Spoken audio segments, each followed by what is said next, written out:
آپ سبھی ویورز کو اسلامک روح کا سلام۔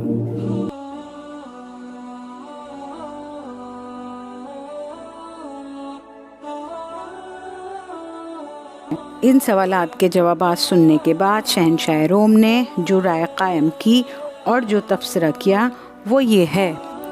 شہنشاہ نے کہا، تم نے جو بیان کیا ہے وہ رسول عالی نسب ہے۔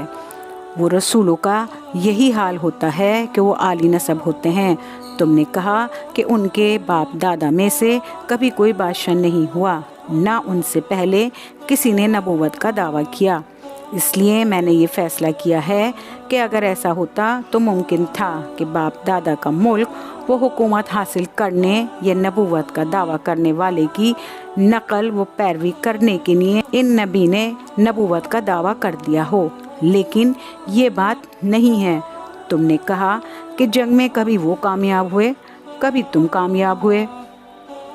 تو انبیاء کا یہی حال ہوتا ہے، پہلے ان کو مصائب و مشکلات پیش آتی ہیں، آخر میں وہ کامیاب ہو جاتے ہیں۔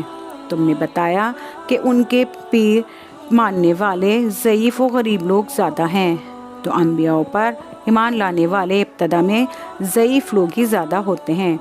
تم نے بیان کیا کہ ان کے دین میں داخل ہونے کے بعد لوگ اس کو نہیں چھوڑتے، تو دین حق کا یہی حال ہوتا ہے۔ تم نے کہا کہ وہ جھوٹ نہیں بولتے، نہ عہد کو توڑتے ہیں، تو انبیاء کی یہی علامت ہوتی ہے کہ بات کے سچے اور عہد کے پکے ہوتے ہیں۔ جو شخص انسانوں پر جھوٹ نہیں بولتا وہ خدا پر جھوٹ کیسے بول سکتا ہے؟ تم نے بیان کیا کہ وہ نماز، صدقہ، سچائی وغیرہ کی تعلیم دیتے ہیں اور برائیوں سے روکتے ہیں۔ اگر تمہارے یہ جوابات صحیح ہیں تو وہ سچے نبی ہیں، اور میرے قدموں کے نیچے جو زمین ہے وہ اس کے جلد ہی مالک ہو جائیں گے۔ مجھے یہ تو علم تھا کہ ایک نبی پیدا ہونے والے ہیں، لیکن یہ خیال نہ تھا کہ تمہاری قوم میں سے ہوں گے۔ اگر میرے لیے ممکن ہوتا تو میں ان کی خدمت میں پہنچتا اور ان کے قدموں کو اپنے ہاتھوں سے دھوتا۔ شہنشاہ روم کا یہ اعتراف حقیقت ارکان سلطنت کے عقیدے اور مزاج کے خلاف تھا، اس لیے دربار میں شور مچ گیا۔ قصیر نے ابو سفیان کو رخصت کر دیا اور ایک خط لکھ کر پائے روم کی رائے مت طلب کی، جو اس کا دوست اور زبردست عالم تھا۔ خود بیت المقدس سے حمص چلا گیا تھا۔ وہاں پاپائے روم کا جواب قصیر کی تابید میں آیا تو قصیر نے ارکان حکومت و اعیان سلطنت کو جمع کیا اور ان کے سامنے یہ بات رکھی کہ اگر تم لوگ اس پیغمبر کے پیام کو قبول کر لو تو تمہاری عزت اور حکومت برقرار رہے گی اور تم کو ہدایت فلاح حاصل ہوگی۔